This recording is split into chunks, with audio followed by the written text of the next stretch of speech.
আছি পদ্মা সেতুর টোল প্লাজায়। আর জ্যাম এড়ানোর জন্যই আসলে মূলত দ্বিচক্র গান নিয়ে আমরা রাস্তায় নেমেছি পরিবারের সাথে ঈদ করার জন্য। একটু ঝুঁকিপূর্ণ, তারপরও আসলে নারী টানে বাসায় যাওয়া কিছু করার নাই এই মুহূর্তে। এখন বাস যে ভাড়াটা 3 গুণ করে দিয়েছে।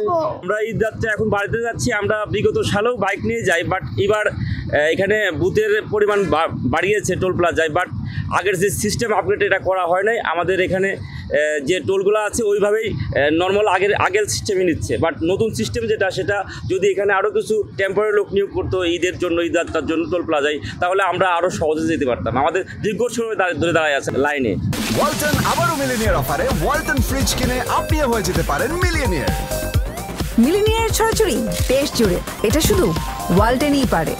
ঈদ মুহূর্তে বাসে যাই নাই, কারণ বাসে সিঙ্গেল মানুষ, ফ্যামিলি নাই, এই জন্য নিজের গাড়ি আছে, নিজে নিয়ে যাচ্ছি।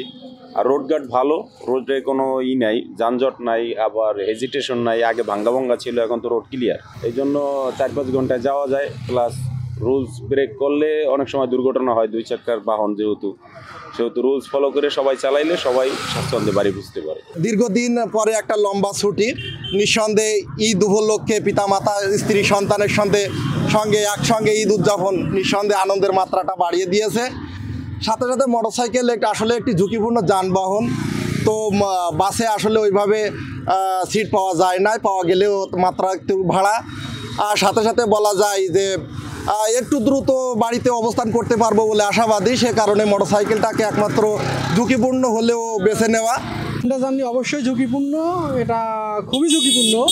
তবে রাস্তায় ভাবছিলাম যে অনেক জ্যামজট হবে, যার কারণে আমরা হোন্ডা নিয়ে আসতে বাধ্য হয়েছি। কারণ বাসের যে তুলনামূলকভাবে যে ভাড়াটা ছিল ওটা মনে করেন ডাবল, এখন কোনো সিট পাইনি, যার কারণে আমি চাইছিলাম যে হোন্ডাটা রেখে বাসে আসবো, কিন্তু বাধ্য হয়ে আমাকে হোন্ডা নিয়ে আসতে হলো। সচেতনতামূলক যে বাণীগুলো প্রচার করা হচ্ছে, হেলমেট ব্যবহার করার কথা বলা হচ্ছে, যেন পেছনে যেন একজন যাত্রী বেশি যেন না নেয় সেই বিষয়ে নির্দেশনা প্রদান করা হচ্ছে। প্রত্যেকে আমরা গাড়ির গতিসীমা যেন সবসময় নিয়ন্ত্রণের মধ্যে চালানো যায়, কারণ জানেন যে সার্ভিস রোডে কিন্তু গাড়ির গতি অটোমেটিক বেড়ে যায়। সেই বিষয়গুলোতে আমরা সচেতনতার ব্যাপারগুলো ইঙ্গিত করছি।